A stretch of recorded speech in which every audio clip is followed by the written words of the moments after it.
Одан кейін менің өткен өмірімді қозғап айтып жатыр екен. Мен мүлдем бұған қатысы жоқ. Себебі мен әрдайым Салтанат Нүкенованың жағдайы болған кезде де өзімнің айтарымды айтып шыққан болатын. Себебі мен әрдайым әйелдерді қорғаймын.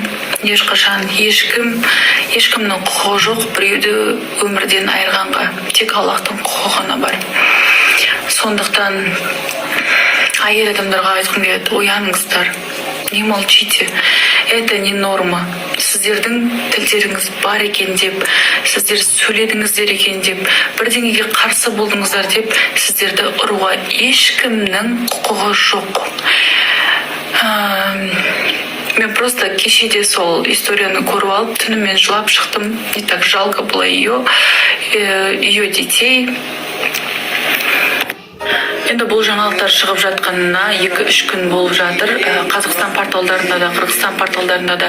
Соның өзінде комментарийда кейбір адамдар оқымастық па, мен білмеймін, қараңғылық па, былай жазады екен: несі бар 20 жылдыққа барып әні өлді де қалды деп.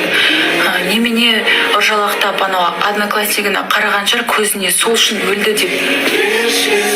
И у меня такой шок, у меня такой ступор, знаете, как можно убить человека за то, что она посмотрела не так, она повела себя не так. Когда же женщины будут жить, біреуге жалжақтамай, біреудің көңілін қарамай?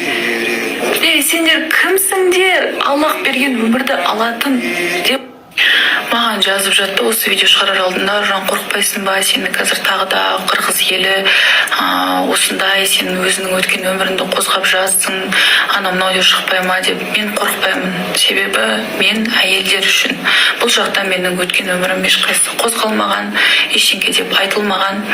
Мен тек қазір болып жатқан жағдайларға үндеу жасадым. Әйелдер көрсін деп. Менде енді широкий аудитория болғаннан кейін хотя бы бір болсын әйелдің басына жетер ме екен деп. Мүмкін мен осы видеомен бір әйелдің өлімін алып қалатын шығармын деген ниетпен салдым. Ниетің түзу болса, бұл видеоны адам деген өзіне қарай көреді дейді ғой. Егер сіздің ниетіңіз кір болса, сіз бұл видеоны басқалай түсінесіз. Егер сіздің ниетіңіз ақ болып, бұл видеоны сіздер сабақ ретінде қабыл аласыздар. Сондықтан ниеттерімізді тазалап жүрейік.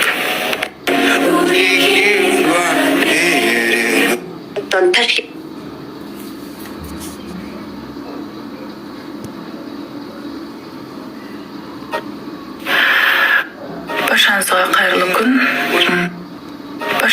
қайырлы күн. Бүгін көңілді шыққым келіп тұрған жоқ.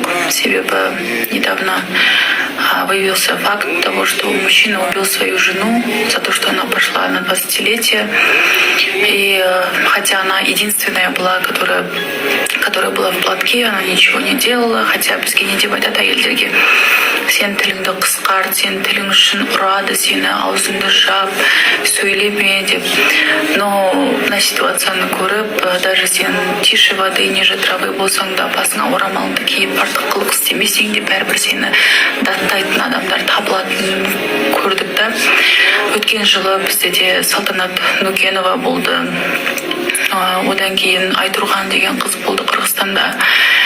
Мен білмеймін, сколько еще нужно девушек покинуть этот мир, чтобы люди наконец поняли, что насилие — это не